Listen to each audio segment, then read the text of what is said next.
The opinions expressed by the host and guests in this show are not necessarily the views of Children's Health Defense.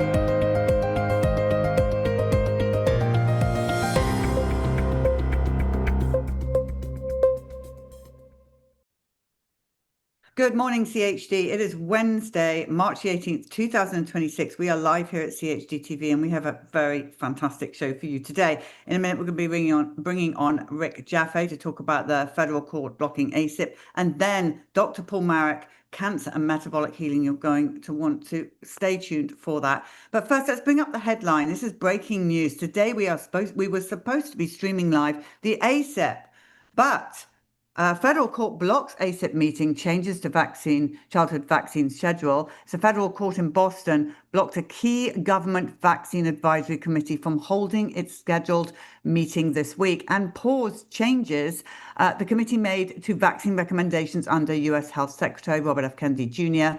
HHS said it's looking forward to the judge's decision being overturned. So who better to talk about this than Rick Jaffe? Good morning, Rick. Good morning. Thank you for having me. Well, tell us, can you just wind it back and explain what on earth is going on and why we are where we are? Okay. It's a little complicated, but here goes. So as you all know, CDC and Kennedy over the last year has done some interesting and welcome changes to the vaccine schedule.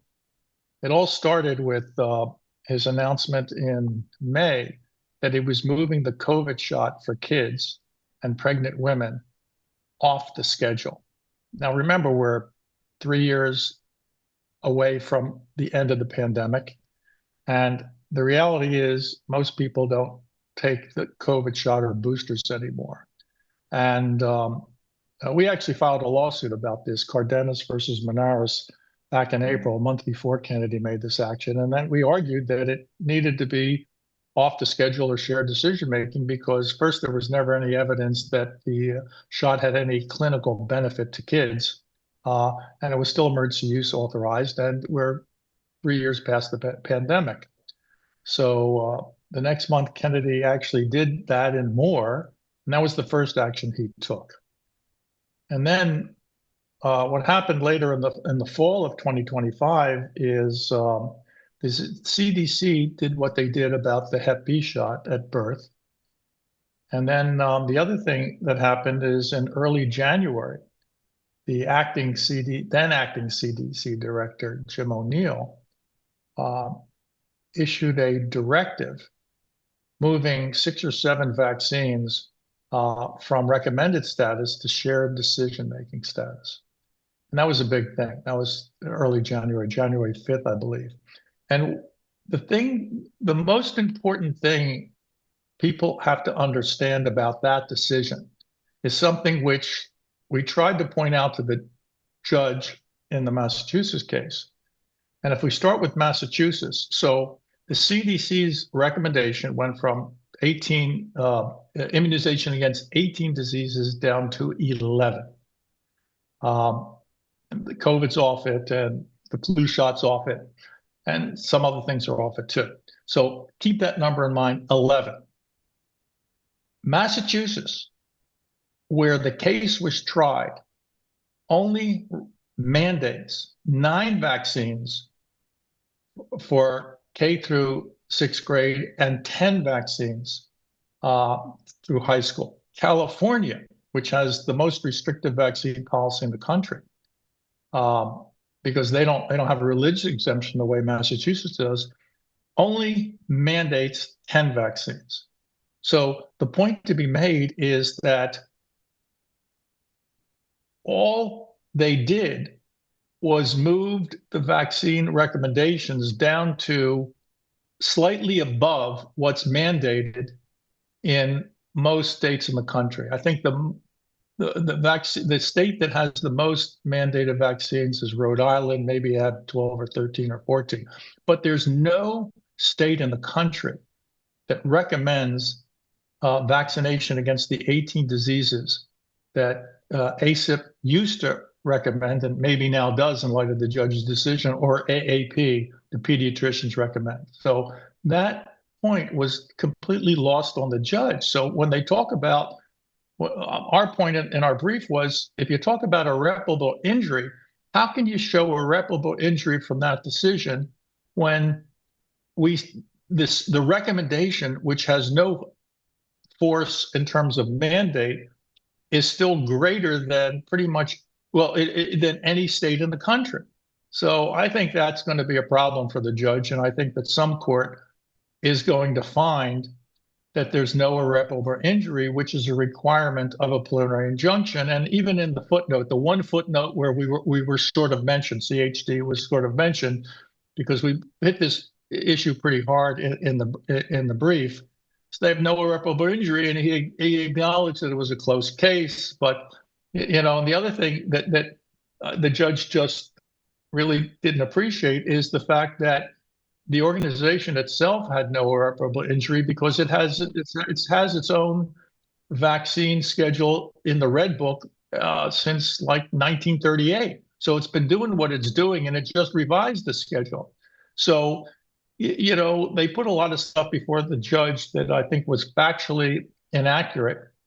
And I think the First Circuit, if not the Supreme Court, I don't think there's a chance in hell this decision is going to be affirmed. I mean, you can't just have one judge stop the government from conducting vaccine research because of some part-time people met or didn't meet, or they don't like the composition. My prediction is that's just not going to happen. So that is the big picture. So what actually happened, what the judge actually did is, of course, the first thing is there was supposed to be this ACIP meeting today. I guess that's not going to happen, because the judge said that he found most of the people on it unqualified. I mean, I kind of fault the government in part because of this, because essentially their defense, the whole reason what we did is, just the way it works in litigation, I've been kind of following this case because I have the mirror image case and the Thomas case, and of course I have this RICO case against AAP. So I've been kind of following it, and I had on my calendar to look at the government's papers, their response to the motion for preliminary injunction on February 9th. They filed late in the day, and I looked at it on the 10th, and I got scared. I got really scared, because their defense was very, very narrow. Like I said, Kennedy has discretion. He can do what he wants. Now, this judge is a human rights lawyer. The notion that you can tell a human rights lawyer that the government can do whatever they want, whatever it wants, and there's no review, even if that were a correct proposition of law, which it isn't. That's not what you tell a judge, that he doesn't have the power to act. And then that point came up in this March 4th hearing, and the judge asked a pointed question, and he was right to do so. Says, you mean to tell me if Secretary Kennedy puts it out in order saying that he wants all pediatricians to inject their patients with the measles virus, not the vaccine, the virus, that's unreviewable? And the government lawyer said, yes, Your Honor, that's unreviewable. And that's when I knew this judge was not going to rule, for the government. I mean, it just, there has to be a better answer than that. But I was actually in the back of the courtroom, because we had moved to intervene in the case, to become a party in the case with all these Shaw versus AAP plaintiffs, and we were denied intervention. He didn't explain why. He just says, intervention denied, you can file an amicus, which we did. And but so what happened ultimately, from a litigation point of view, there was no substantive defense offered in the case. So they didn't defend really the composition of the new members, which I'm sure is going to irk some of the members who were told they were not qualified. And they didn't really justify why the changes were made. They finally, at the oral argument in the second hearing, they started talking about it, but it was too little too late. So there's a whole case to be made about why these changes are necessary and a good thing. And we made them in this Thomas versus Benares case, and we made them again in the AAP Rigo case. But, and we tried to put that in, but we didn't really have the proper vehicle because we were just following as an amicus, and he could just blow us off the way the judge did. So it was just really a confluence of bad decisions on the government's part. And I think, maybe it wouldn't have mattered. The AP had, amicus from dozens or hundreds of people who I consider to be, I call affectionately or not too affectionately, the vaccine mafia, all the ID people and all that kind of stuff. So all of these people weighed in and how dangerous it is. But again, the fundamental fact is, how dangerous could it be when the state where you're in doesn't mandate as many vaccines as what the CDC went down to? So it's just, forget about the law. It just doesn't make sense. I mean, what's the danger? I mean, who's not in this lawsuit? Who's not in the lawsuit is the Massachusetts Department of Public Health for only mandating 9 vaccines or 10 vaccines for high school students. So why aren't they part of the law? Why aren't they defendants? I mean, why aren't they being sued? Because they're endangering the public. I mean, so maybe if AAP feels so strongly that there has to be federal guidelines for 18, but what about Massachusetts? What about California? Mississippi? Most states only have 9 or 10 mandated vaccines. So ultimately, what I think this case is about from AAP's point of view, and look, let's give these guys credit. It was a brilliant PR move. What they've now done is they've now made a federal judge, the federal courts, part of their program to increase vaccination uptake in the United States. And the ultimate irony is, if you take a look at the COVID shot, the AAP itself admitted that most of their members don't give the shot anymore to kids because there's no demand for it. I mean, the numbers are some very small percentage. So the country has moved on from the COVID shot. The pediatricians have moved on for it. The FDA has limited its use to kids with some kind of side effect or morbidity issue, and it's just what you have is a judge establishing the COVID shot or reestablishing it in a way that the country's already moved on.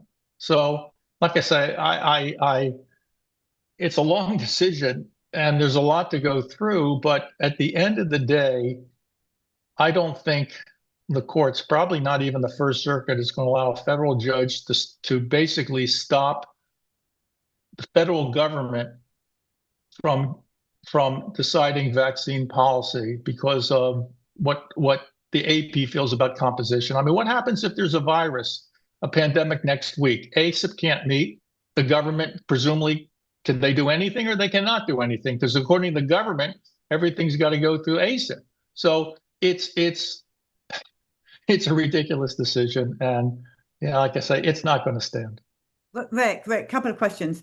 One, they're saying that the qualifications are not good on the ACIP committee. That's complete nonsense. I mean, we've seen the people on the committee. They have top qualifications. They're just not pharma-backed people. Well, and I think that, and unfortunately, the government didn't defend them.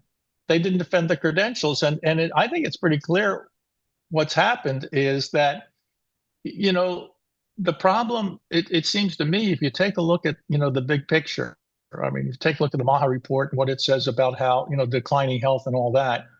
I mean, what has happened is ACIP was captured, was biased anyway by basically people just promoting vaccines, increased uptake without any reference to the general health of kids. And you can plot this out. Everyone's plotted this out in terms of the increased number of vaccines and the continued the increased ill health of the country. So what Kennedy did is he basically decided is he's going to take a different approach. He's going to put in experts who are not, what would you say, conflicted out or biased or whatnot. He's going to put in more line physicians who see the effect of some of these vaccines. And when you combine them one on the other, and there are people that just have a different perspective. And, I think his view is, I don't know, but I think his view is you have to try something different because on balance, the health of kids in the country is declining and radically declining.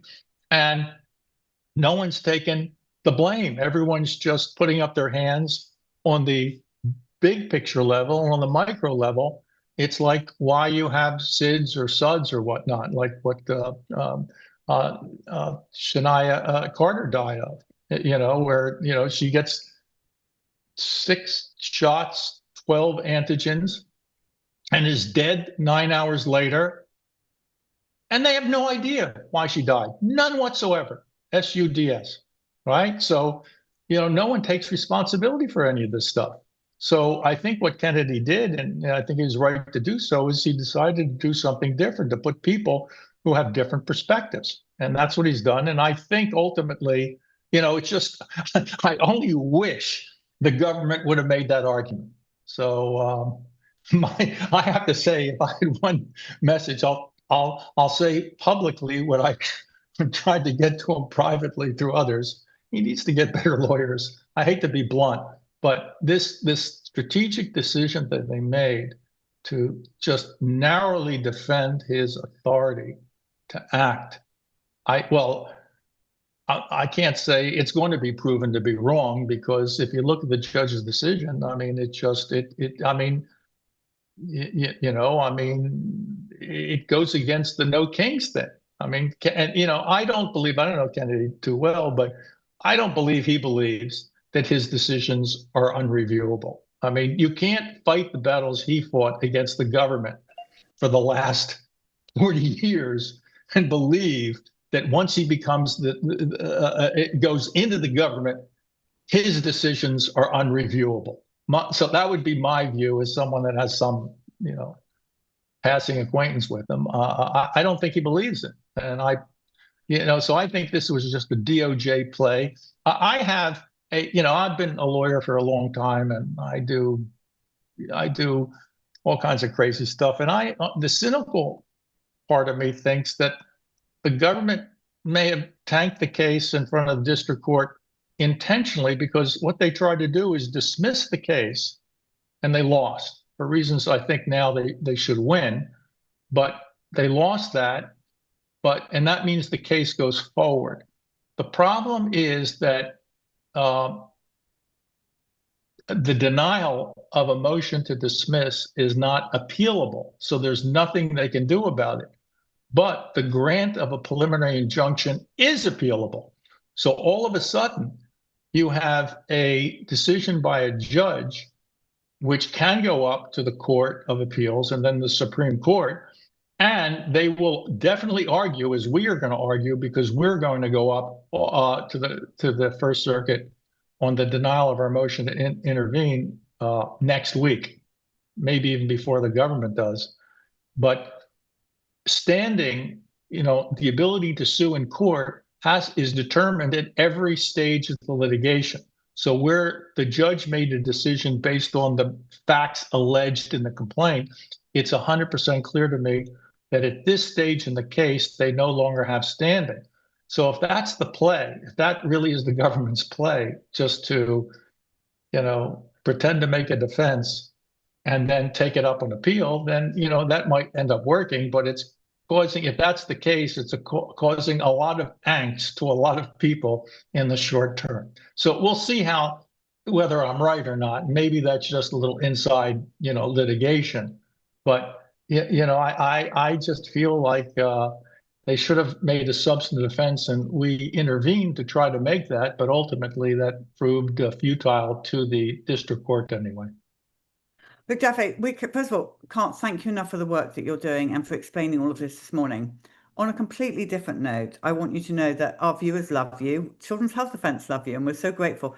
And our EMR department will be in contact. Your earpods. We do not want you. The science is so strong now, so we will find you a replacement because we need you. You're very important. Okay, well, make the replacement. And by the way, in a couple months, I'm going to have something really big to talk about too. But Well, you come to us at CHD TV, and Rick, thank you for everything you're doing. You literally, we're so grateful to you. All right, thanks a lot. Appreciate you having me on. All right, everyone. Well, I had to say that about the earpods. You know I did. All right, let's bring on Dr. Paul Marik. Good morning, Dr. Paul. Hey, Polly, how you doing? Good. Now, well, it's been a bit of a while since we've seen you. But your amazing new Substack is what alerted me to, and we're going to talk about that in a minute. But first of all, I want you to do your presentation, and then we can chat. Yeah, so I mean, we can just chat, but I think.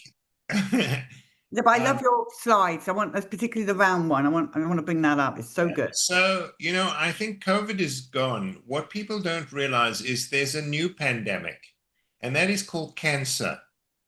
And the statistics are frightening. So if you're a man, you have a 1 in 2 chance of getting cancer in your lifetime. If you're a woman, you have 1 in 3 chance of getting cancer in your lifetime. We are seeing a massive uptake in the incidence of cancer. And what is particularly frightening is that there's been this uptake in young people below the age of 45, 44. So we're seeing a massive increase in the risk of cancer. In the last 10 years, the incidence of cancer in the United States has increased 17%. The mortality, the death rate has increased 5%. So this is something people have to take really seriously because their chances of getting cancer are going up and up. Obviously, the jab, and people may deny it, but there's overwhelming evidence that the jab, that's the COVID jab, significantly increases one's risk of getting cancer.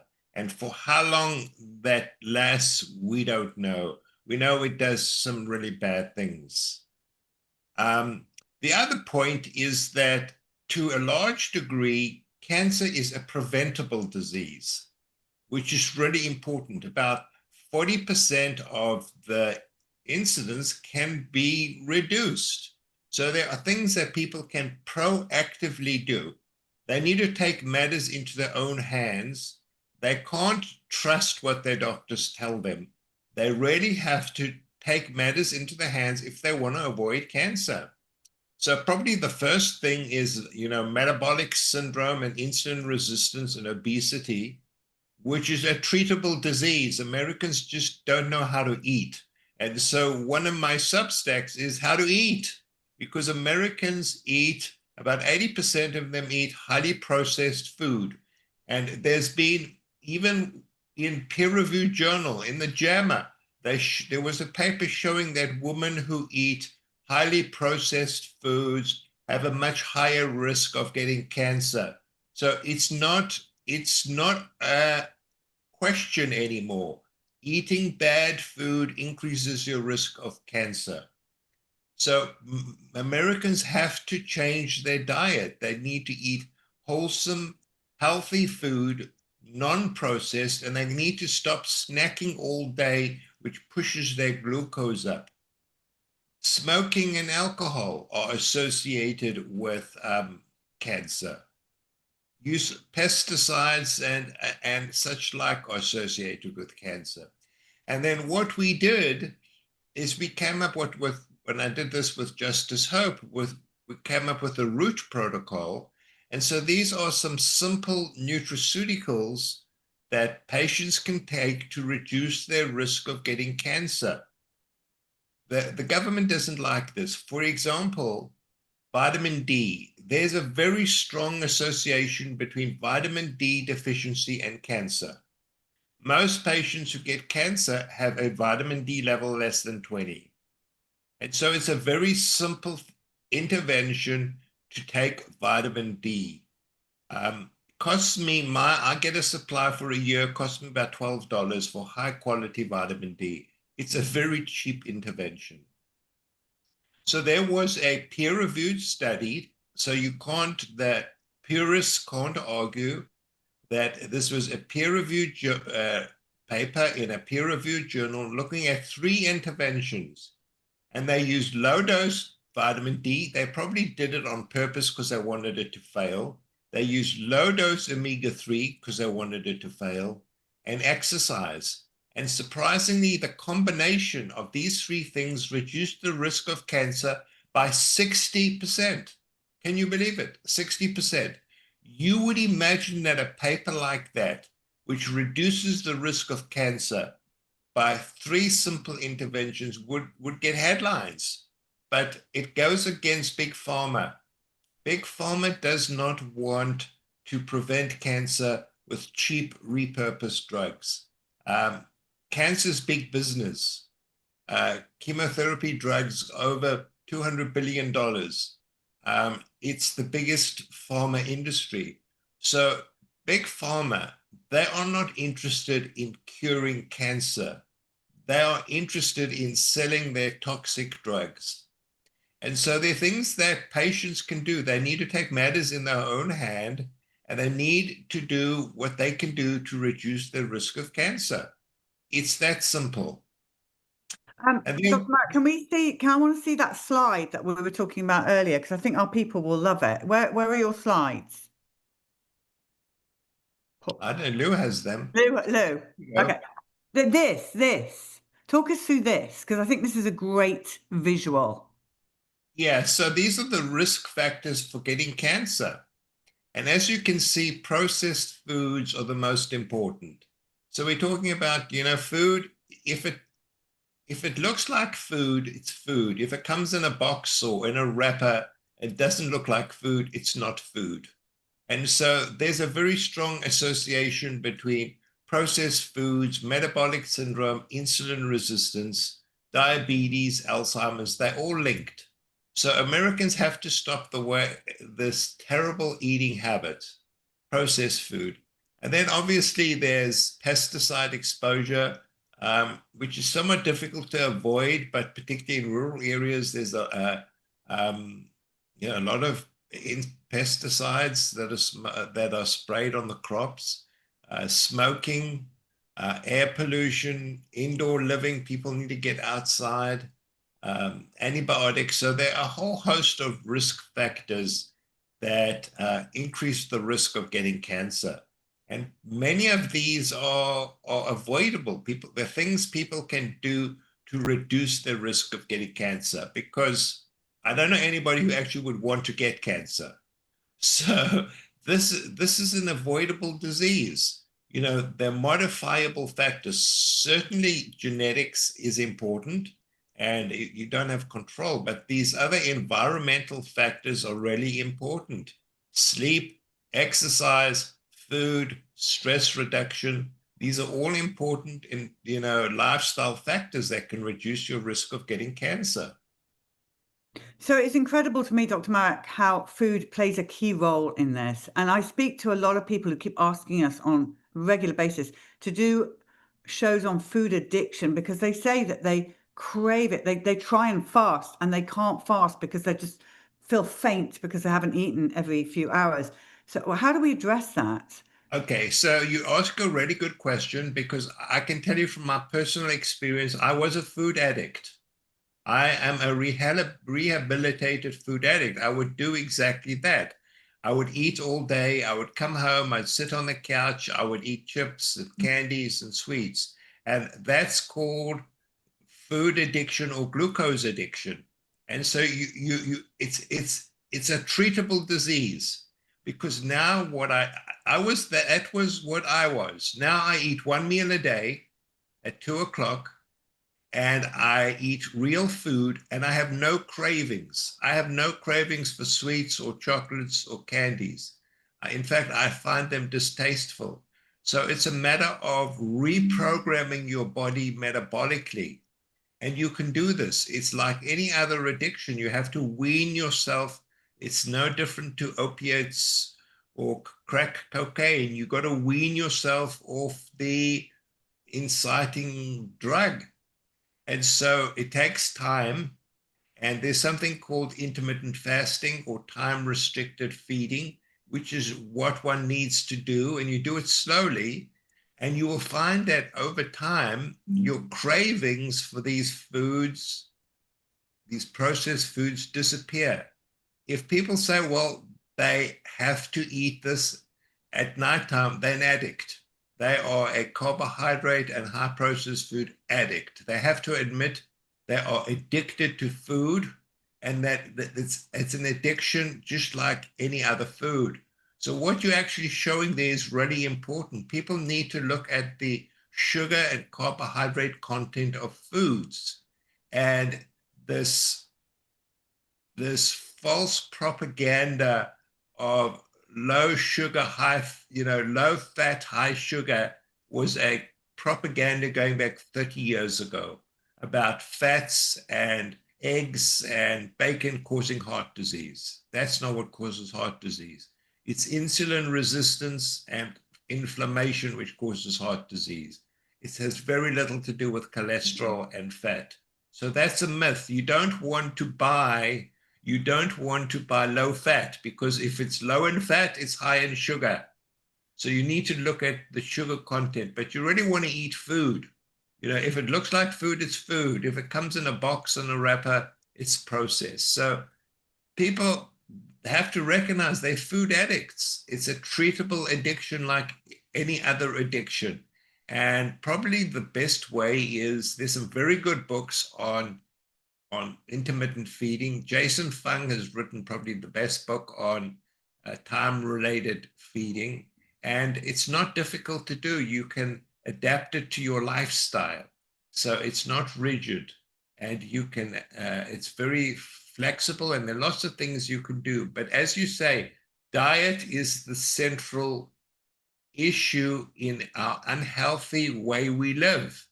Diabetes, Alzheimer's disease, cancer, these are all metabolically related diseases, and it's related to our bad diet.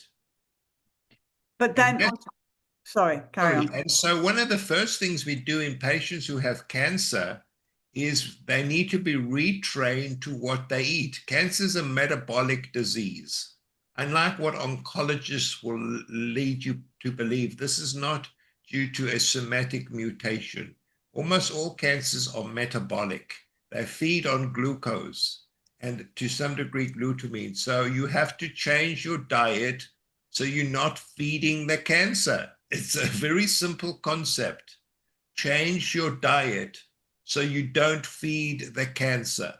And I mean, we know of lots. There's a book written by this gentleman, Ty Mendelsohn, I think, who had metastatic prostate cancer, who cured his cancer entirely by diet. So I'm not saying that's what we suggest, but diet is the first step in the road to metabolic healing in cancer, as well as diabetes, metabolic syndrome, Alzheimer's disease.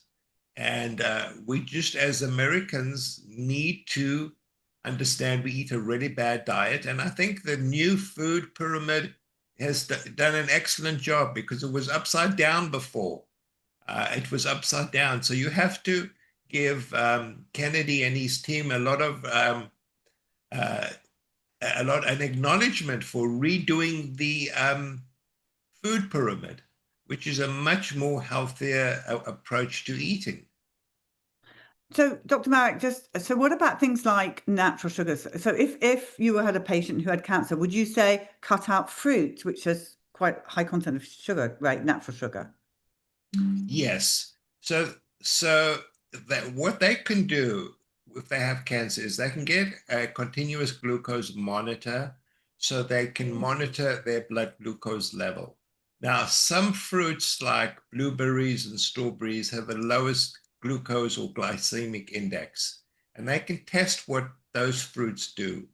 In me, if I take strawberries or blueberries, it causes my blood glucose to spike. So I don't eat those fruits.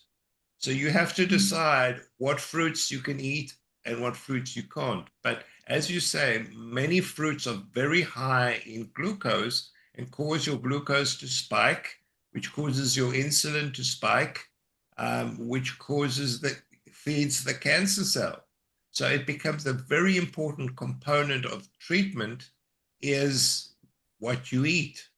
And so there is an absurd diet or treatment for cancer called the Gerson protocol, which is the worst thing you could possibly do, because what they do is they make juice out of fruits, and these people then eat fruit juice, which causes a massive spike in blood glucose, a massive spike in insulin, and causes the cancer cells to grow. So diet is really fundamentally the first step in controlling the metabolic approach to cancer. And just one more question on diet, and then we'll move on. So the jury's out on this, the big fights that go on with cancer, and should you have meat or cut meat out? I remember I had a friend of mine who actually died of pancreatic cancer, but she was following the medical medium or whatever, and it was all about being a vegan and eating raw food. And I felt like that was not the correct. It's my personal opinion, everyone. I just felt like that did not help her at all. So why is some people say do not eat meat if you have cancer, whereas I would have thought, having just listened to what you just said, that would probably be a good option if it was organic and grass-fed. Yeah, so I think if it's organic, if it's grass-fed, and you don't do it every single day, but I think meat is important. One should avoid processed meats, but there is this debate. I think if you eat processed meat, it's probably not a good thing, but grass-fed animals are fine, and meat is very nutritious, as are eggs. Eggs are probably the single best form of nutrition. So this complete propaganda against eggs and meat, I think, is uncalled for. And if you think about it, primitive man, that's what he ate. When he was in the cave, he ate meat. That's what they ate. They didn't go to the supermarket. They went and killed an animal, and they ate the animal. That's what they did. Yeah, and that animal would not have been sprayed with all kinds of, there's a difference back then to what we're putting in our food now. So Dr. Marik, I don't know if you can answer this, but what we find at Children's Health Defence very disturbing is the amount of childhood cancer. So taking into what you've just said, and I know childhood cancer maybe is not your thing, but why would why have we got this explosion of cancer in these children? I mean, it's horrific to see. It is everywhere. Yeah, that's a good question. So there's been a massive increase in cancers in people below the age of 17. And it's not entirely clear what it's due to. I think pesticides may play a role. I think people living near electrical towers and radiation may play a role. I think diet plays a role too, because these kids get a terrible diet full of processed foods. This is it's a crisis, and I think we should be doing much more research to figure out why these young kids are getting cancer. Part of it is diet, and a lot of the food is contaminated with chemicals and pesticides. But it is a crisis situation that we should be investigating. And Dr. Marik, what about vaccines? What kind of a role does vaccination? Children, the schedule through the roof. I interviewed when I was on the bus a family of 3 generations. They had no cancer of unvaccinated. And I found that really fascinating. Like none at all in this 3 generations, and it was a big family as well. Yeah, so that's a really interesting question. Obviously, it's pretty controversial. So we know that the SARS-CoV-2 vaccine causes cancer. There's no question of doubt about it. The spike protein is a toxic protein. It in itself causes profound inflammation, which aggravates cancer. We know about the genetic combinations and integration. As far as the other vaccines go, it's a good question. I don't have the knowledge to answer that question, but it's obviously something we should look at. No questions should be off the table. we should be looking at all of these factors because for kids to be getting cancer at the rate they are is a tragedy. So we should be looking at all reversible factors that we can look at. And obviously vaccination is one of them. I'm personally not, apart from the SARS-CoV-2, aware of an association between the other vaccines, but it probably hasn't been looked at very well. Yeah, Dr. Marik, so I get in my inbox, I think every day, feels like every day, a Substack email from you, an email telling me what you're doing, which I'm loving, by the way. And I cannot recommend this enough to our viewers. Every time you send these emails out, it's just something new to be thinking about. Why did you set up Substack and how can people follow? Yeah, it was kind of by accident because I did resist at first, but then I realized what a potent medium it is for conveying information. And what I like about it is it's dynamic. I can modify it and people can ask me questions and they leave comments and I can cover whatever topics I want to. It's completely uncensored. So it gives me the opportunity to speak the actual scientific truth. Because obviously big pharma and the metabolic industrial complex does not like the truth.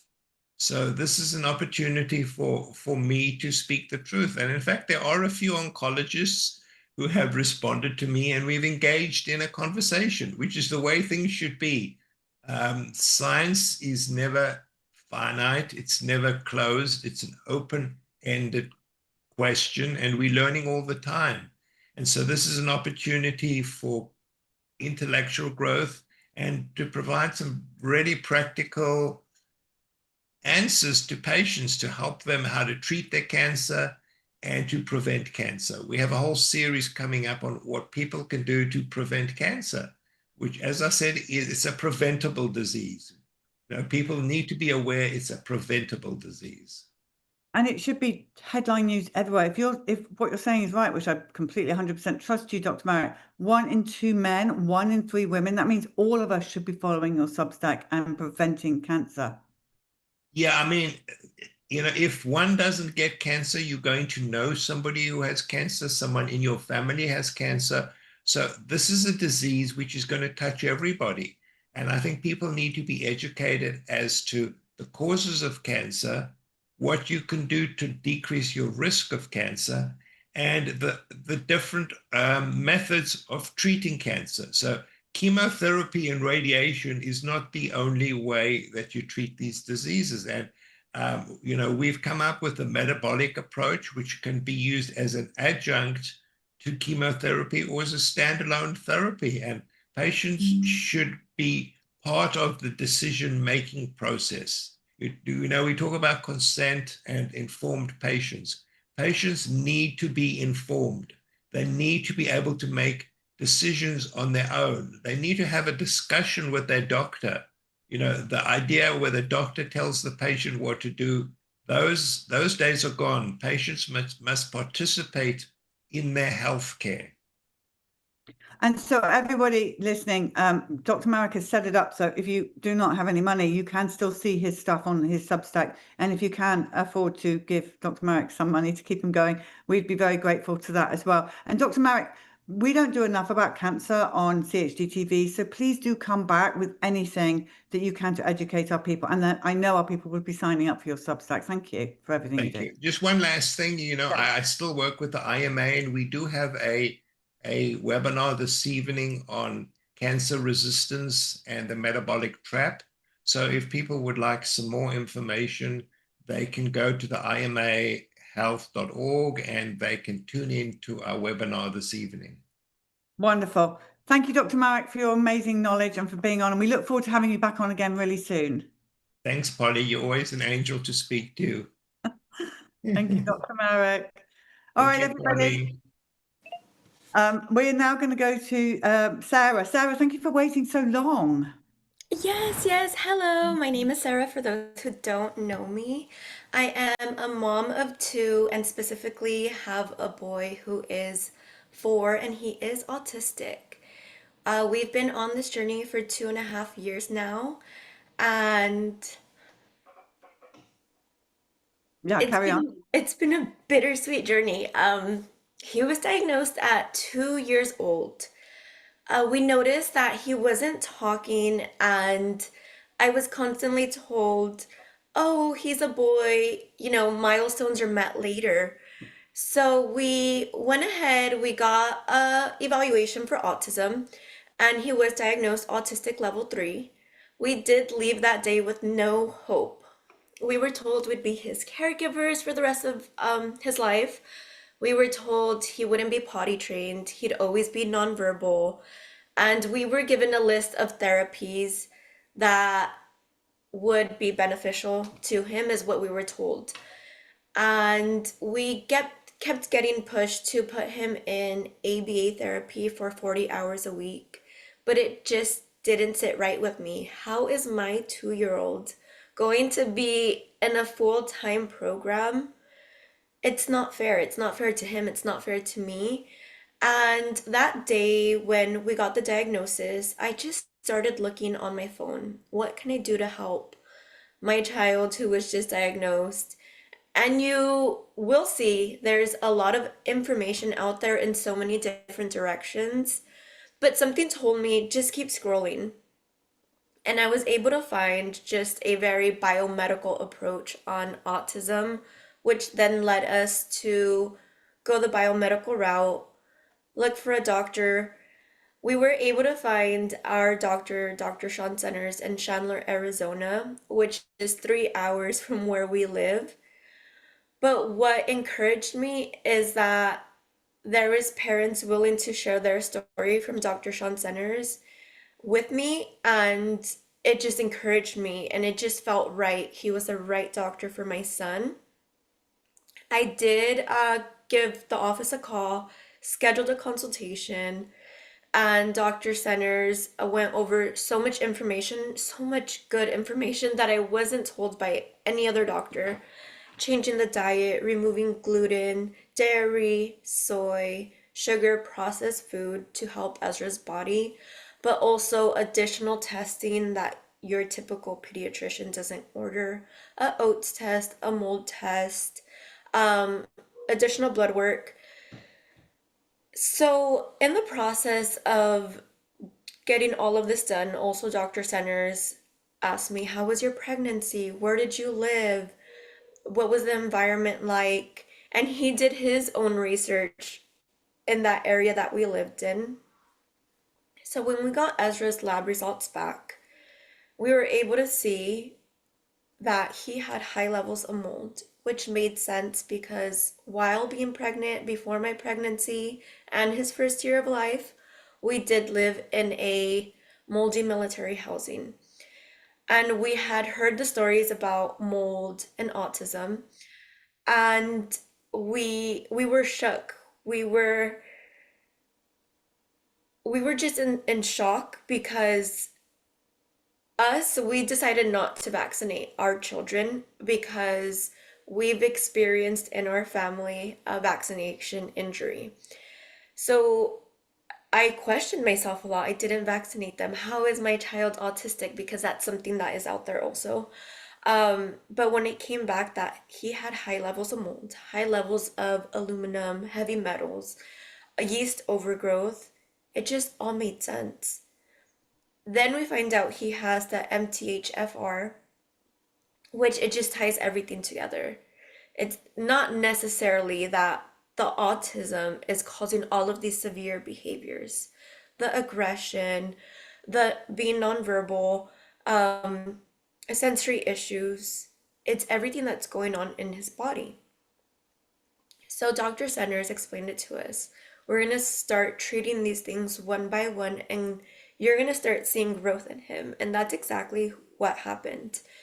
When we started working on the mold and the yeast overgrowth, there were some pretty hard days. I would ask myself, is this helping or is it making things work? But one thing that we noticed once we got the MTHFR test back is that Ezra's body detoxes differently. So his body was going through a hard time when we were trying to remove all of these mold, heavy metals, everything that we were treating, his body was just, it was going through a hard time detoxing these things. So Dr. Centers took a step back and he said, we're going to actually just approach even slower, just do a very slower method for his body to be able to tolerate it. We've done the mold treatment, we've done nystatin for yeast overgrowth, we've done stem cell therapy, QRI therapy, chiropractor treatment, and it's going to sound a lot and it's going to sound overwhelming, but everything we've done has helped my boy, who is now meeting most of his milestones, is saying 3-word sentences and phrases. He is requesting things he wants to eat, things he wants to do. He is socializing more. He's interested in having a relationship with our family. He used to have this habit of when our family would come over, he would go and he would hide.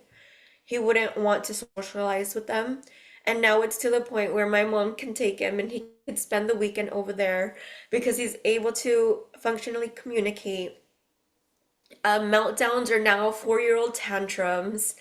So there has been a lot of growth on this journey, but again, it took time to get where we are at.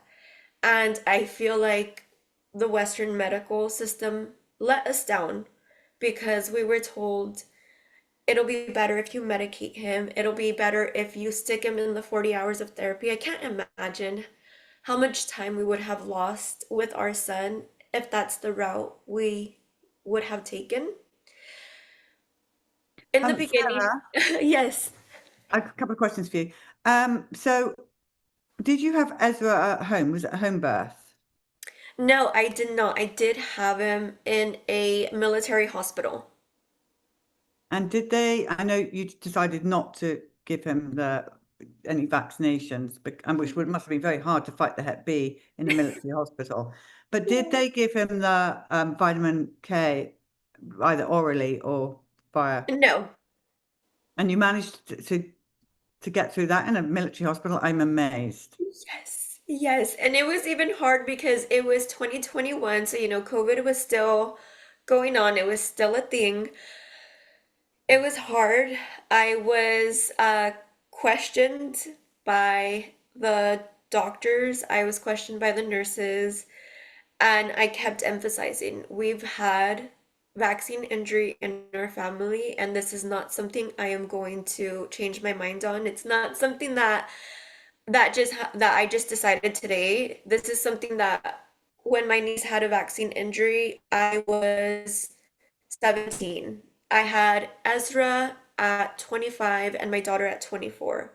I had a few years to do my research on this, and yeah, it was hard. With my daughter, it was hard as well. They just thought, oh, she's negligent. But you know what? It's a decision I do not regret because I do not know if we'd be where we're at with this progress if I would have vaccinated them. So when did you first start seeing signs in Ezra that something wasn't right? At about 18 months, I just noticed he wasn't talking. He would make eye contact, but he just wasn't talking. And it just seemed odd to me because I know girls and boys are different. Every child is different. Our bodies are different, genetics. It was just weird because my daughter had started talking so soon that seeing him at 18 months, still not saying mom, still not saying dad, it was just so weird. So it was just really the talking part that had me thrown off. And then once we did started working with Dr. Centers, I believe within 3 months of changing his diet, Ezra started saying mom, started saying dad, and then started actually pointing at things. If I would say, look at the bird, he would try to find the bird. And then slowly and surely more and more progress started. We started making more progress with him. Sarah, I'm really interested in this mold situation because I was speaking to a mother not long ago who totally unvaccinated, no vitamin K, born at home, and her son had 3 or 4 seizures in the first year of life, and it turned out they then found out there was mold in the house, but they didn't know there was mold. It wasn't until they took the floorboards up that they saw this black mold everywhere. So we know that mold has a catastrophic effect, especially on boys. How do parents know if they have mold in their house? So we were able to visually see it. The housing that we live in on the military installation is one of the oldest. One of the oldest. You will clean and the mold will come back within a day. So it's something that we've seen.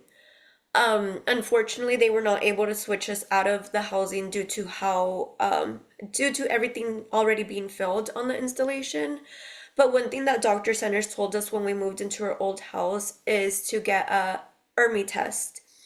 And we were able to order that test to ensure that this house didn't have mold, which it didn't. But if there's a parent that is in doubt, I would definitely order some type of mold testing, whether it be the ERMI or some other, to ensure that you're not living in those conditions. Because from our experience, and even my personal experience, when I was pregnant with Ezra, there was a month that I was severely sick. I was dehydrated. I had lost my voice. I couldn't talk. I would go to the doctor and they would say, "Oh, it's just your pregnancy. Your hormones are acting up. We don't see your throat being red. We don't see anything." But it all made sense when Dr. Sanders, when he stopped me and he's like, "You most likely had the mold in your system. They didn't do mold testing on you." And he asked, "How did you feel moving out of the mold?" And I said, "I feel like that brain frog left out of my system. I felt more at peace." There's this thing called the mold rage. And when you look into it, it's crazy because you get this rage because of the mold in your system and you don't even realize it. And that's how I felt. But moving into a new home with fresh air, clean air, purifiers, and changing the diet, it really helped my symptoms. So I could just imagine how Ezra at 2 years old felt with no words being able to communicate to me, "I feel sick." And so for someone thinking, well, my young son has mold rage, if that's what you want to call it, I like that name in a way. How do you get the mold out of a child? So Dr. Sanders, which was Ezra's doctor, did a specific protocol, which did involve supplements.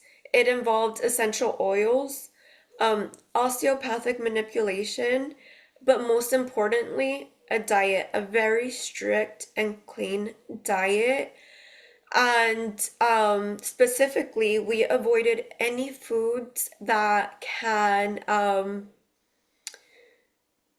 makes mold happy. So for example, we had to stay away from mushrooms, blueberries, strawberries, anything with a lot of sugar, and do vegetables, very heavy on vegetables, the protein, grass-fed, grass-finished beef, pasture-raised chicken, and turkey, and your salmon. So it was a very, very strict diet, but again, it's worth it. And I understand, like, strawberries, blueberries, they are considered a healthy fruit. But when you have mold, you don't want to continue to feed the mold. So we stayed on a very strict mold healing diet. Well, I think that what you've just said, our social media team definitely need to clip that out about the strawberries, blueberries, because every mother thinks they're feeding their children healthy fruits with strawberries and blueberries, but you're saying it feeds mold. This is fascinating. And this, by the way, people listening, is how we learn. We can't trust the mainstream doctors, so we have to learn from each other. And we are seeing that mold is a huge problem. I mean, growing up in England's one big mold. I mean, everybody's houses has mold in England. It's like a normal thing. But there's something growing in the unvaccinated kids, and it's mold for sure. It's all I'm hearing. So I'm so grateful to have you on. Sarah, what is your advice to a young mum who's like you, like, well, I know about vaccines, I'm not going to be doing that, but didn't know about the mold? No, of course, we know about geoengineering. We know it's just coming at us from every angle. What is your advice to the young mum? My advice would be that always follow your instinct. Always follow your instinct. Always look for research. Always continue to dig deeper, because that's what we had to do, especially with being non-vaccinated. We were being thrown, oh, it's genetics, it's just genetics, but it just didn't sit right. And I ran with it. I said, something's not right here. There's more going on.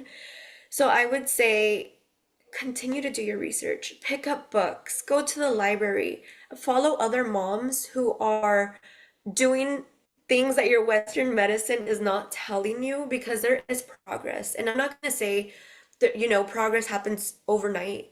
It is a something that you have to be dedicated and committed to, but you will see the progress. Sarah, quick question. So you're military parents. So is it you or your husband in the military? My husband was in the military. And did he was it mandated that he was vaccinated? It was mandated. It was mandated. And now looking back, he does have side effects of the vaccines, because he wasn't vaccinated prior to being in the military. But at that time, it was you lose your job or you get vaccinated. It was a difficult decision. He did it, and he does see the side effects of it. And it goes back to, overall, we're just glad we did not vaccinate our kids. Yeah, and you know what, Sarah, thank you so much for coming on and doing this interview. It's vitally important. If anybody out there also has a story about mold, we are very anxious to learn more about mold and the effects it has on children. And also with our new movie coming out, Duty to Disobey, which is the military movie. I think Sarah's brought up just about every important point here. Sarah, how can people follow you? They can follow me on SarahVV88 on TikTok. I do give a lot of updates about our families and also meals that I make. And I will be more than happy to answer any inbox and direct you to any doctors that I know of in your area that can help you on this journey. Sarah, you're an amazing mom, and big love to Ezra and to your family. And thank you so much for coming on this morning. All right, everybody, we're going to go now to another story of the day, but tomorrow's Financial Rebellion. I'll see you then.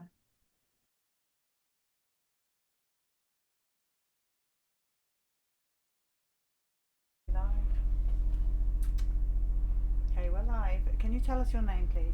Alexandria. And this is about you taking which vaccine? The meningococcal vaccine. At 11 years old. Yes. So, were you up to date on all your vaccinations before that? Yes. Okay. So what made you take that one? At the time, I was living in Germany, and so there was a viral meningitis outbreak, and so they pushed a lot of the parents to get the meningococcal vaccine for all the kids. So. Yeah. So you took it, and what happened afterwards? So initially, right afterwards, I was mostly fine. About a day or so later, I started having a lot of just like a lot of pain in like my spine and headaches and just a lot. I was just not doing well at all. So my mom actually brought me to the hospital because my parents were military, so we went on post first, and then they sent us off post to a German hospital, and I ended up getting hospitalized for about 2 weeks. They did spinal taps because they were worried I actually had meningitis, which I didn't. And I had actually lost the ability to kind of control the left side of my body for like at random points, and so I now have chronic nerve damage on the left side of my body still. And you're how old now? I'm 29, so that was 18 years ago. Yeah. So and then I also ended up with chronic migraines due to it, and it's affected me since. It's kind of been a nightmare. But you still carried on vaccinating? Yes. I didn't know any better at the time because I was still a kid, and my mom is actually a nurse, so she just assumed it was a bad vaccine, continued to vaccinate me, so I was fully up to date. And then I actually joined the military myself, and I had to get it through that because they don't really do waivers. You can try, it's just not something a lot of people actually get approved for. But since I got out about almost 4 years ago now, I haven't gotten one since at all, and my son doesn't get them either. How old's your son? He's 6. Has he had any vaccinations? He has. We had gotten them up for a while. We did a delayed schedule because we thought that would be like a better way to do it, because then we could catch which one was causing the reaction, if he ever had a reaction. But then I did more research and I looked into it further, and I realized that it wasn't a smart decision for our family. So he hasn't gotten any since he was 5. So he's almost 7. So it's only been a couple years, but Do you feel the whole COVID era helped wake people up? Yes, absolutely. Absolutely. Because I know we were pushed really heavily to get the COVID vaccine for our son, and we absolutely refused. There's no way. There's too many risks. Like, no. So, talk about the symptoms you're having all this time. I mean, you're 29 years old and this happened when you were young.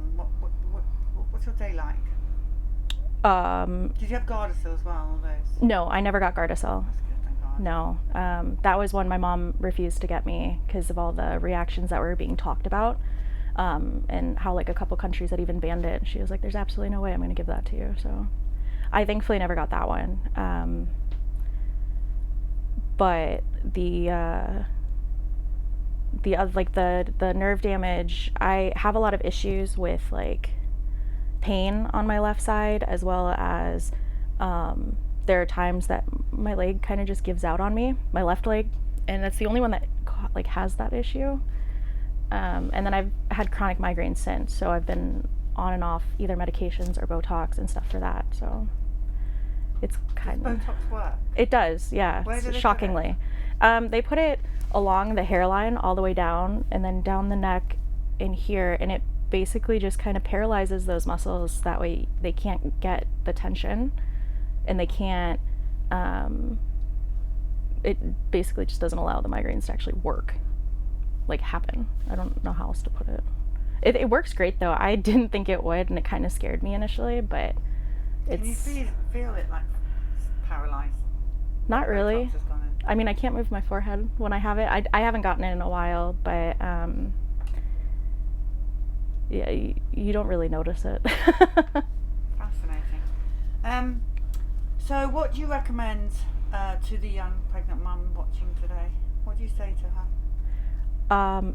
I personally, we actually plan on having another kid, probably sometime next year, and I don't recommend any vaccines during the pregnancy or for the child after. Like, we don't plan on doing it again. It's just not worth the risk. It's not. No, Right. it's not. It's not, because you don't know, like, you could have a child that's perfectly fine and doesn't react to many or any of them, or you could have some kid that has a severe reaction, and then Or at that dies. point, or dies, right, and then at that point it's permanent. You can't take it back, so the best way to prevent it is just not to get them. Anything else you want to tell the people? I don't know. Well, thank you for doing this story. I really appreciate you talking to us. Thank you. This and all CHD TV programming is made possible by generous support from viewers like you. Please consider making a contribution today to keep our programming going strong. Thank you.